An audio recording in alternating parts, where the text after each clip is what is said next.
À la une ce soir, la santé de l'hôpital qui s'améliore. La structure provisoire commence à tourner à plein régime. Les équipes extérieures préparent l'intégration du personnel du CHU qui lui-même rouvre certains services. Le reportage d'ATV est à venir. Anse-Bertrand, le pays où les rats seraient rois. Ils se sont infiltrés jusque dans les cantines. Plusieurs établissements scolaires ont dû fermer pour manque d'hygiène. Les autorités municipales ont pris les choses en main pour éviter tout risque pour les élèves. Le reportage de Linda Kayarsi dans ce journal. Et la protection judiciaire de la jeunesse a de nouveaux locaux à Lamentin. Ceux-ci ont été inaugurés aujourd'hui. Le personnel, lui, a toujours des revendications insatisfaites. Il a exprimé son mécontentement en présence de sa direction nationale. Et l'enseignement catholique n'est pas épargné par l'avalanche de conflits sociaux qui touchent l'archipel. L'école Saint-Joseph-du-Moule a été perturbée par un mouvement du personnel affilié à l'UTC-UGTG. Celui-ci réclame plus de moyens et l'augmentation des salaires. Bonsoir et bienvenue sur ATV Guadeloupe. Les autorités continuent à gérer l'après-incendie du CHU. Aussi, l'hôpital de campagne est déjà opérationnel sur le parking du centre hospitalier, tout juste derrière l'établissement français du sang. La reprise des services de chimiothérapie et de radiothérapie est en cours. Reportage Nathalie Dinan, Moïse Dexter. Nous sommes confrontés à une crise importante en matière de sanitaire. Et donc j'en appelle à la responsabilité de tous. Je pense qu'en ce moment, manifester, bloquer les routes, porter atteinte à l'économie, ce n'est pas le moment. Il faut que nous soyons tous solidaires pour aider les équipes soignantes, les équipes qui prennent en charge les malades. Un appel à la raison délivré par le préfet de région Éric Maire lors de la visite de l'escrime. Entendez par là éléments de sécurité civile rapide d'intervention médicale. Car faire venir un hôpital provisoire, le monter, le rendre opérationnel en 5 jours, c'est un véritable exploit. Grâce au dévouement et à la collaboration des équipes qui ont installé cet escrime, mais aussi aux équipes du CHU à pied d'œuvre depuis dimanche 15h. Les Guadeloupéens et les Guadeloupéennes peuvent venir, comme ils ont l'habitude, au CHU et ils seront accueillis chez cet hôpital de campagne à vocation à traiter les urgences. Il a les capacités pour le faire, en pouvant accueillir 150 personnes par jour, en pouvant faire des opérations chirurgicales et il y a un accueil de maternité et on peut y faire des accouchements. Les expertises ont commencé, pas sur le bâtiment qui a été atteint par l'incendie, mais sur les autres bâtiments, notamment la tour nord. J'ai fait passer cet après-midi la commission de sécurité qui vérifiera qu'on peut réouvrir les étages et les services un par un dans des conditions de sécurité satisfaisantes. Cet hôpital de secours a été installé dans le parking contigu à l'établissement français du sang avec l'aide des services techniques du CHU. Prévu pour être complètement autonome dans un environnement de crise où aucune infrastructure ne fonctionne, en Guadeloupe, la donne est différente. Le CHU fournit eau et électricité. Habituellement, c'est une structure où nous sommes 80 pour faire fonctionner cette structure. Nous sommes venus seulement avec essentiellement une partie de logisticiens et une médicale réduite. Parce que justement, l'objet que les médicales du CHU s'approprient la structure. Petit à petit, les patients, ça permet à chacun de se rôder, de voir si ça fonctionne et de mettre en place tous les protocoles, tous les soins, la population soit soignée au mieux. Et dans des conditions de sécurité optimales. Pas encore de bloc opératoire car cela demande des précautions particulières et des équipes médicales pour le faire fonctionner. Pour l'heure, les interventions lourdes sont pratiquées aux eaux claires. La priorité est un retour progressif à l'activité du CHU. Et que se passe-t-il à Anse-Bertrand? Plusieurs enfants seraient tombés malades après avoir pris leur repas à la cantine centrale la semaine dernière. À cela s'ajoute que les rats festoieraient dans cette cantine selon plusieurs témoignages. Y a-t-il un lien entre la maladie des enfants et l'état sanitaire des lieux? Linda Kayarsi a tenté d'y voir plus clair. On regarde son reportage. Tout est parti dans l'arrêté pris la semaine dernière. Le maire informe ses administrés que la très petite section de Guéry sera fermée jusqu'à nouvel ordre pour des raisons d'hygiène. Certains parents d'élèves qui apprennent la nouvelle par voie de presse s'interrogent. Alors c'est vrai que quand vous entendez ça, vous vous posez la question, puisque il faut savoir que cette TPS est contiguë, mais juste à coller même avec la cantine où nos élèves, nos enfants de Guéry mangent. Alors c'est vrai que le jeudi matin, les parents, depuis le mercredi soir, on s'est posé la question, mais pourquoi il a fermé l'école, puisqu'on est au courant de rien. S'ensuit alors un état des lieux improvisé par les parents d'élèves. Ce qu'ils découvrent est surprenant. On a vu des crottes de rats, des trous, au niveau du muret, il y avait des trous, il y a des fenêtres qui ne se ferment pas, de l'eau qui rentre. Au niveau de ce même bâtiment, on a fait le tour, Et on a vu qu'il y avait des portes ouvertes, il y avait un squat qui se faisait derrière. Atterré par une telle découverte, il monte au créneau, manifeste, interpelle le maire. Rapidement, des décisions sanitaires sont prises. Nous faisons préventivement une dératisation 4 fois par an dans les 5 écoles de la commune. Et si à l'intervalle de ces dératisations habituelles, il y a une signalisation qui se fait, comme c'est le cas maintenant, nous faisons une dératisation supplémentaire. Ces problèmes d'hygiène sont récurrents dans la commune. Et cet arrêté, daté d'avril 2017, en atteste. Une situation intolérable pour les parents d'élèves qui craignent pour la santé de leurs enfants. Au niveau de l'école de Guéry, nous avons des enfants, nous avons une vingtaine d'enfants qui sont tombés malades. Il y en a encore qui sont malades avec des fièvres, avec des poussées de fièvre de jusqu'à 40, des maux de ventre, des vomissements. Personne ne sait qu'est-ce qu'ils ont. Nos enfants sont en danger. Surtout, il ne faut pas oublier que nous venons d'avoir un incendie au niveau du CHU. Leptospirose, ça ne joue pas. Du côté de la municipalité, il n'y a aucune inquiétude, voire de manifestations cliniques avérées, donc liées à la leptospirose. Les symptômes évoqués par les parents n'ont rien à voir avec la leptospirose. L'inspecteur d'éducation, M. Hassan Dib Sébastien, a saisi donc le médecin scolaire et aujourd'hui il est prévu que ce médecin vienne pour recueillir tous les renseignements et qu'on puisse mener une enquête en bonne et due forme pour pouvoir protéger la santé des enfants. En attendant, la très petite section de la commune et l'école primaire de Campêche, aussi concernés par ces problèmes d'hygiène, resteront fermés jusqu'à nouvel ordre, ainsi que le réfectoire de Guéry par la même occasion. La restauration est délocalisée au centre de loisirs associé à l'école. Concernant Guéry, l'école primaire de Guéry a déjà réouvert. Ce matin, les enfants de Guéry, l'école élémentaire, ont été en classe et ils ne mangent plus au réfectoire de Guéry, mais ils mangent au CLAE de Guéry et ça va rester comme ça jusqu'à nouvel ordre. Dès demain, un état des lieux de l'école primaire de Campêche, en présence du maire, de l'inspectrice de circonscription et d'un inspecteur de sécurité de l'éducation nationale, pour une réouverture jeudi, au plus tard lundi. Et actualité sociale chargée cette semaine en Guadeloupe, le personnel de l'école privée Saint-Joseph-du-Moule a débuté ce matin un mouvement de grève. Ces salariés affiliés à l'UGTG dénoncent la non-revalorisation de leur salaire depuis plusieurs années. De plus, ils estiment que les effectifs du personnel encadrant demeurent bien en deçà des besoins. L'éclairage de Linda Kayarsi.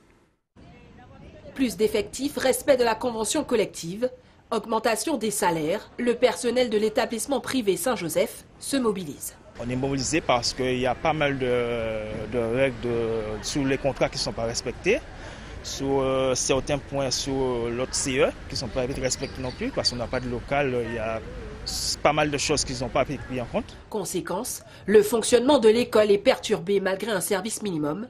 Le personnel est déterminé à se faire entendre. On est en entretien, il y a ceux qui sont en entretien, il y a ceux qui sont à l'administration, il y a une qui est en informatique. Sans agents, ils ne peuvent pas fonctionner. Déjà, à l'intérieur, c'est un effectif réduit. Il y a des enfants, mais ce n'est pas toute la quantité. C'est un effectif réduit. Néanmoins, la direction se dit ouverte au dialogue. Le président de l'OGEC, organisme gestionnaire de l'enseignement catholique dont dépend le personnel, a donné rendez-vous le 13 décembre prochain aux grévistes. Et à Pôle emploi, l'ensemble des syndicats est également passé à l'offensive ce matin. Les syndicats dénoncent la gestion arbitraire des carrières et l'absence de moyens au sein de Pôle emploi. On écoute tout de suite la réaction de l'un des représentants syndicaux interrogés par Yvan Lemar. Le site du Pôle emploi de Bémao était bloqué par les agents qui dénoncent l'absence de moyens pour les formations. Nous avons un budget pour la formation jusqu'en fin décembre. Et nous avons l'ordre de mettre 10 personnes. Chaque agent va mettre 10 demandeurs d'emploi qui veulent pas en formation. Ce n'est pas comme ça que nous avons géré. D'accord? Donc, on ne peut pas qu'un jour dit tini, ça veut dire que l'année prochaine, pas tini. Ce n'est pas normal. Donc, c'est ça que nous avons dénoncé. D'accord? L'absence de moyens au niveau du Pôle emploi. Moyens, on dit en termes de formation, mais aussi en termes d'effectifs. Pour pouvoir recevoir correctement les demandeurs d'emploi, fournir des agents. Parce que dans les régions de France, un agent qui occupé de 300 demandeurs d'emploi, 200 demandeurs d'emploi, ici dans nous 800. Est-ce qu'on dit on peut payer même service là? Est-ce qu'on dit on peut faire même accompagnement? D'accord? Donc ni un problème d'effectifs qu'a posé à Pôle emploi. Selon les grévistes, il y a aussi une mauvaise gestion du personnel par la direction. Ils créaient des services informatiques et mettaient en amis en tête en partie à service informatique. Là, si bien nous des directeurs à dans service informatique, ça pas normal. Ça c'est non. Mais au niveau de la gestion du personnel, ça il a fait aussi qu'on dit. Pas ni pour c'est arbitraire, pas ni pour critère objectif qui a défini à quel moment un monde a progressé. C'est selon lui qu'on a changé indice, c'est selon lui qu'on a attrapé émotion. Donc c'est pour ça que nous, tout le monde, tout agent, nous avons une difficulté là ça au niveau de Pôle emploi, nous levons gars ou les gens là et nous dit non, trop c'est trop. Les agents reprendront le travail demain matin, mais d'autres actions sont à prévoir. Et autres structures en souffrance, la protection judiciaire de la jeunesse, à l'appel du syndicat national des personnels de l'éducation et du social affilié à la FSU. Le personnel s'était mobilisé aujourd'hui, profitant ainsi du passage du procureur de la République et de quelques personnalités politiques pour faire entendre leur voix. Ils déplorent notamment un manque d'effectifs. On écoute Katie Citronel, secrétaire départementale du SNEP-PJ FSU, interrogée par Yvan Lemar. Nous manifestons parce qu'effectivement aujourd'hui c'est l'inauguration d'un nouveau local d'hébergement pour les jeunes en difficulté en Guadeloupe qui est inauguré par la directrice nationale de la PJ, le directeur interrégional. Nous manifestons pour que nous puissions lui dire et lui faire entendre que la politique qui est menée en faveur des jeunes sous ce territoire n'est pas adaptée, que les moyens sont insuffisants, les moyens ne sont pas sont insuffisants et que cette politique aussi au niveau donc de la prise en compte des besoins des personnels, de l'écoute des personnels, elle n'est pas du tout correcte puisqu'elle est maltraitante. Les personnels sont en souffrance. Le dialogue social sur ce territoire n'est pas possible. Tout ce qui est décidé, c'est décidé sans l'avis des syndicats, sans l'avis des personnels. Et ça, c'est extrêmement difficile. Ce sont des conditions de travail extrêmement difficiles pour les agents. La Chambre des métiers est également touchée par un mouvement social. Là, les salariés déplorent l'absence de moyens pour dispenser correctement les cours. Le reportage est signé Anne-Elisabeth Artsen. Après le dépôt de préavis de grève les semaines précédentes, les salariés ont mis à exécution leur mouvement en bloquant tous les centres de la Chambre de métier ce matin. Comme prévu, nous te mettons un préavis de grève pour le 5. Donc aujourd'hui, nous passons à l'acte puisqu'il n'y a pas de réponse. Nous pas ni négociation, rien pas fait, alors que la loi va prévoir dans les 5 jours où doit négocier. Nous pas ni convocation et alors aujourd'hui, toutes les centres de la Chambre de métier bloqués. Aussi bien Rézé à démarrer à Bastère aussi, tout bitin bloqué, rien pas marché, la chambre de métier bloquée aujourd'hui là. Même nous demandons des négociations sur le préavis, alors que c'est obligation de négocier, il n'y a pas qu'à négocier. À force, il n'est pas de préavis. La plateforme de revendication compte 46 points, dont certains portent sur le plan de formation 2018. 46 points, c'est parce qu'il y a des problèmes depuis plus de 11 ans, les problèmes qu'a traîné, il n'y a pas qu'à résoudre. Et actuellement, nous n'avons pas de président, ça c'est sûr, mais nous sommes en commission de gestion bien d'administration, nous pas savons qui bitin, mais qui a fait des bitins, qui a pris des décisions à notre sens qui n'est pas correct et qui a resté en même ligne à l'ancienne direction qui restait 11 ans là. Et donc nous disons, nous pas mettre en haut là, c'est ça, nous pas dénoncer tout ça. Et les points qu'il a, c'est des points simples qui a demandé seulement le respect du statut du personnel des chambres de métiers. Le collège salarié demandait quand même un plan de formation. Et là, nous arrivons pour nous négocier. Nous avons négocié, arrêter si un certain nombre de personnes pour la formation. Plan là, nous avons négocié là. Là, ils viennent pour nous voter. Il n'y a pas de plan là, ça demandé de nous voter. Et nous, c'est eux qui ont décidé quoi faire ça. Nous pas ni à dire quoi que ce soit. Et ni aussi des embauches, nous pas voir des demandes de recrutement alors que nous sommes en commission juste pour gérer les affaires courantes alors qu'il y a une embauche qu'a fait. Ce mouvement reconductible dépend selon les syndicats de leur employeur qui n'auraient toujours pas entamé le dialogue social. Une nouvelle journée de mobilisation est donc à prévoir si rien n'est fait en ce sens par la direction de la Chambre de métier de Guadeloupe. Et restez sur ATV Guadeloupe. Dans quelques minutes, vous le verrez. La marche verte, la révolution verte est en marche dans les collectivités territoriales. Et puis notre fameux chanté Noël obtiendra probablement bientôt un label en Île-de-France.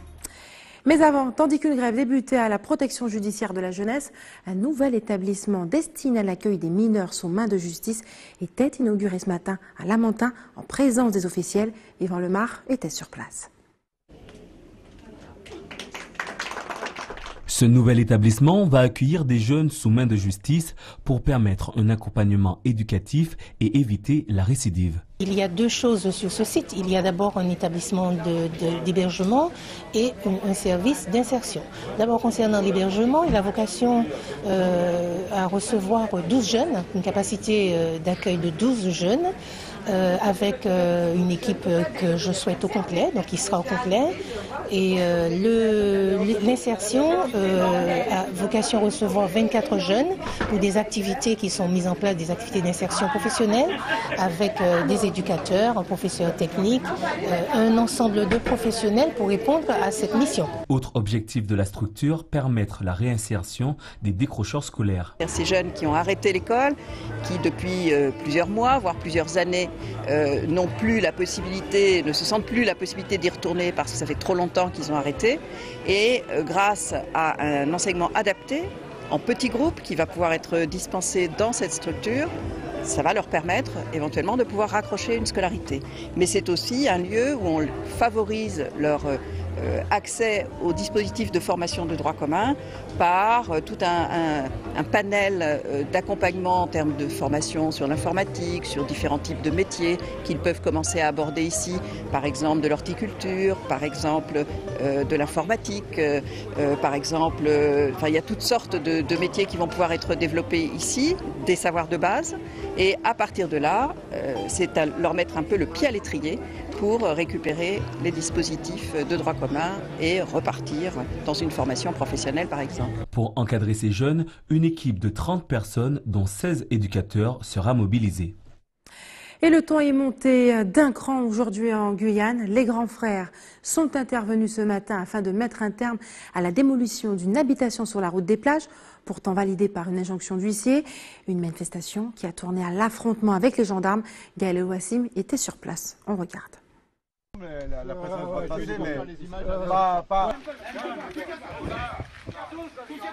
Une réponse sèche et sans sommation. Les grands frères venus soutenir la famille Soudine se heurtent à un barrage des forces de l'ordre qui ne bougera pas. Les forces de l'ordre nous ont gazés, vous avez bien vu, nous ont gazés parce que on voulait empêcher qu'il expulse M. Soudine, là, vous savez. Et ce matin, il nous a appelé pour nous dire que les huissiers, tout ça, ils étaient là. Ils étaient là en train de... Ils vont l'expulser aujourd'hui. Donc, nous en est venus. Le simple fait qu'on ait voulu passer pour aller et voir M. Soudine, eh bien, ils nous ont gazés. Donc là, maintenant, c'est la force. Ok, pas de souci. La force pour la force. Ok. C'est avec stupeur que Stanley découvre ce matin une interdiction d'accéder à la propriété qu'il a vu naître. En effet, les forces de l'ordre ont bloqué l'accès à la maison familiale située sur la route des plages. Quand je suis rentré, avec ma fille même sur les bras, on m'a bousculé, on m'a empêché de rentrer sur la propriété, me disant que je n'avais pas le droit d'accéder à la zone. Ils ont essayé au mois de novembre, on a eu le recours avec l'avocat et ils nous ont fait comprendre que effectivement en fait ça n'était pas du ressort de la mairie, que c'était certainement une erreur, qu'ils n'allaient pas casser. Et aujourd'hui, comme ça, surprise, nous sommes des personnes correctes, nous n'avons rien à reprocher aux autres, ni à nous-mêmes, d'accord ? Nous ne sommes pas des voleurs, tout ce que nous avons eu là aujourd'hui, nous l'avons eu à la sueur du front. Et aujourd'hui, je regarde qu'il y en a beaucoup qui débarquent de n'importe où, qui font des habitations insalubres, et on ne leur fait rien. Dans une dernière tentative, les grands frères tentent de bloquer l'accès de la maison en abattant un arbre sur la route. Mais rien n'y fait, malgré les protestations. La maison familiale a été démolie après une quarantaine d'années d'occupation du terrain. Et les assises de l'agriculture ont commencé aujourd'hui en Martinique. 2 jours de discussion au Palais des Congrès de Madiana entre les différents acteurs du secteur afin de redynamiser la filière. De nombreux agriculteurs avaient fait le déplacement ce matin. Reportage Alizé Lutran, Michelet François. En 2014, une trentaine de jeunes faisaient encore le pari de se lancer dans l'agriculture chez nous. Aujourd'hui, ils sont une dizaine seulement par an. Acquérir des terres serait un véritable parcours du combattant, à en croire Louis Bernard, jeune producteur de bananes. C'est avec scepticisme qu'il s'interroge sur le bien fondé de ces assises. Beaucoup de jeunes n'ont pas accès au foncier, soit parce qu'ils ne sont pas libérés par les anciens. Il n'y a pas de transmission qui est réel, en tout cas, il n'y a pas de volonté de transmettre, soit parce que les terrains sont soit en indivis ou encore les propriétaires ne veulent pas ni louer ni vendre. Les assises, c'est quoi? C'est une messe qui est dite Aujourd'hui, les professionnels ne sont nullement sondés, les organisations syndicales ne sont pas sondées du tout. Les petits agriculteurs sont eux aussi les premiers à rencontrer des difficultés. Aide financière insuffisante ou mal adaptée, Guy Albert, ancien planteur de bananes, tente tant bien que mal de se reconvertir, mais aujourd'hui, son exploitation est toujours au point mort. Je me suis investi dans une formation de port en liberté avec la Chambre, que la Chambre a pu mettre en place au mois de juin. Mais pour l'achat de divers matériels, je suis encore bloqué. Je ne peux pas faire avancer mes projets. La banque ne suit pas, la CTM ne répond pas encore. Donc aujourd'hui, je suis comme beaucoup de petits agriculteurs bloqués par cet état de fait, quoi. L'épée de Damoclès, cette productrice de bio à casse-pilote, l'a également au-dessus de la tête face à l'urbanisation constante autour de son exploitation. Par rapport à la législation, on doit respecter alors au niveau du bruit, au niveau des odeurs. Demain matin, à n'importe quel moment, la police municipale, je peux recevoir une lettre du tribunal me demandant d'arrêter par exemple de faire mes poules. Il y a une vingtaine d'années, la Martinique comptait près de 6000 agriculteurs. Ils sont moitié moins aujourd'hui. Les disparités sont importantes dans la filière, alors que nombre de petits exploitants mettent la clé sous la porte. 15 à 18 000 hectares de terres agricoles seraient inexploités. Pour le président de la Chambre d'agriculture, il faut prioriser les chantiers. Il faut absolument que nous arrêtons cette disparition massive d'agriculteurs et faire en sorte que l'agriculture soit beaucoup plus attractive pour les jeunes, tant en préservant le foncier agricole, mais également en faisant en sorte que des exploitations, même de petite dimension, puissent être prises en compte dans l'avenir. Tout autant de problématiques qui continueront d'être débattues demain pour le deuxième et dernier jour de ces assises. Pesticides, fongicides, herbicides, depuis le 1er janvier, il est interdit aux collectivités territoriales d'utiliser des produits phytosanitaires, sauf sur les terrains de football et les cimetières. Ces produits conçus pour protéger les végétaux peuvent s'avérer dangereux pour l'environnement et la santé humaine s'ils sont mal utilisés. Pour aider les collectivités à gérer leur espace vert, une action de sensibilisation a été organisée aujourd'hui à la salle Georges Tarrer de Pointe-à-Pitre par la Chambre d'agriculture. Le détail avec Anne-Elisabeth Arsène. Objectif zéro phyto, c'est le défi de la Chambre d'agriculture qui a organisé une rencontre autour de ce thème entre professionnels du secteur. La Chambre d'agriculture anime le plan éco-phyto. Il s'agit de réduire l'utilisation des produits phyto au niveau national et aussi au niveau départemental. L'objectif est une réduction d'au moins 50% de l'utilisation des produits phyto à l'horizon 2025. Ce plan concerne une étape, le monde agricole, mais aussi le monde des espaces publics, donc les jardins, espaces verts, infrastructures. Et dans ces lieux, depuis janvier 2017, il est interdit l'utilisation des produits phyto dans les espaces publics. Donc il semblait intéressant et opportun pour la Chambre d'agriculture qui anime le plan éco-phyto d'avoir une action spécifique au niveau des collectivités. Donc qui ont des espaces publics, qui respectent la réglementation, mais qui peut être intéressant d'aller un peu plus loin que juste le respect, d'aller vers zéro phyto sur l'ensemble de l'espace public, sur tout le territoire de la commune.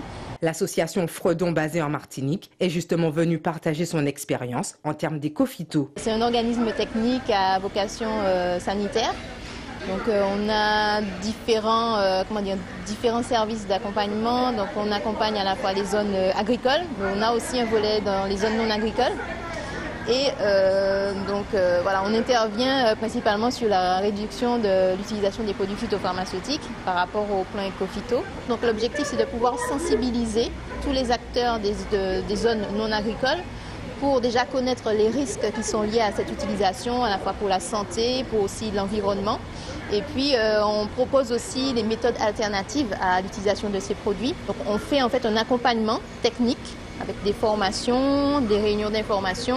Ce plan éco-phyto prévoit donc de développer de nouvelles méthodes afin de pallier l'utilisation des produits phyto, mais également de favoriser la création d'espaces verts totalement économes et écologiques. Et ce samedi, au cœur du site de Beauport, Pays de la Canne à Port-Louis, aura lieu la 8e édition de la Fashion Week afro-caribéenne organisée par l'agence Cap Mode. Pour nous en parler, l'organisateur de l'événement est avec nous ce soir. Daniel Camarsol, bonsoir. Bonsoir. Merci d'avoir accepté notre invitation. Je l'ai dit, vous êtes l'organisateur de cet événement, Fashion Week Afro-Caribéenne, ce samedi à Beauport, pays de la Cannes.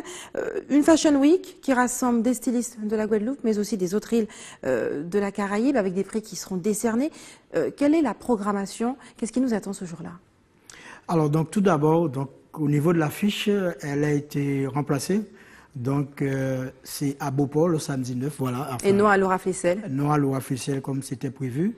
Et bien entendu, donc, tout est reporté au niveau de Beauport.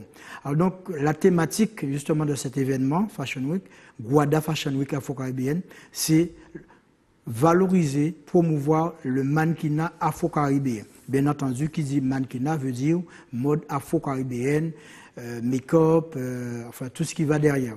Donc voilà un petit peu ce qu'on veut mettre en place parce qu'aujourd'hui, je pense que dans le bassin caribéen, nous avons un gros problème.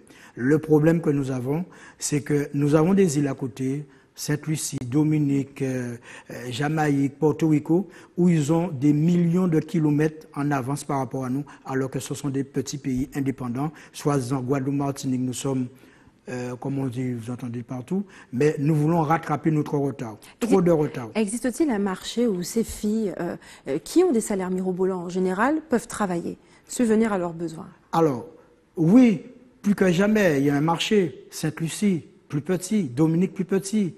Vous voyez, Antique, tous ces pays anglophones, ils sont petits, loin, très petits. Et il y a un marché, il y a le marché caribéen, il y a le marché américain, il y a le marché, on va dire, canadien. Donc, ça existe, ce qu'on appelle l'afro-caribéen. Alors, donc, il faut savoir pourquoi on est venu à ça. C'est très simple. Vous voyez, je suis habillé là. Vous êtes habillé comme moi. Je vous pose la question, vous êtes, quel est votre style? Incapable de répondre.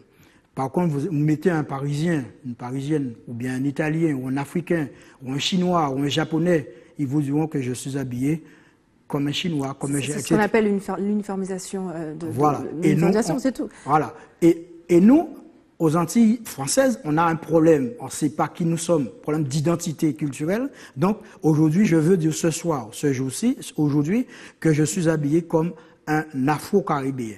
Pas un Américain, pas un Parisien. Comment se dessine cette mode afro-caribéenne? Eh bien, il suffit de voir comment les stylistes, les couturiers, tous ces gens-là, comment ils fabriquent leurs vêtements. Donc c'est ça. Donc ça ne se voit pas. Ou bien, l'étude est faite, hein, je l'ai faite il y a quelques années, eh bien, j'observais les gens, les Guadeloupéens, les Guadeloupéennes, à la rue Frébeau.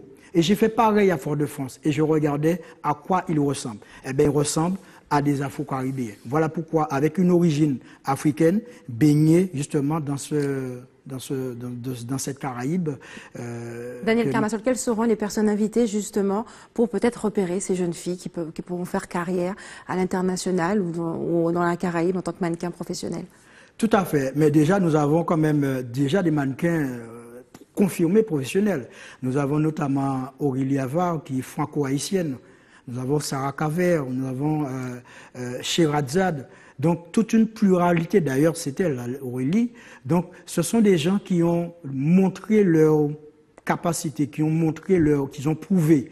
Aujourd'hui, nous avons prévu 40 personnes, une délégation de 40 personnes, du jamais vu en Guadeloupe et en Martinique, du jamais vu, autant de personnes qui vont venir pour faire la Fashion Week en Guadeloupe et en Martinique.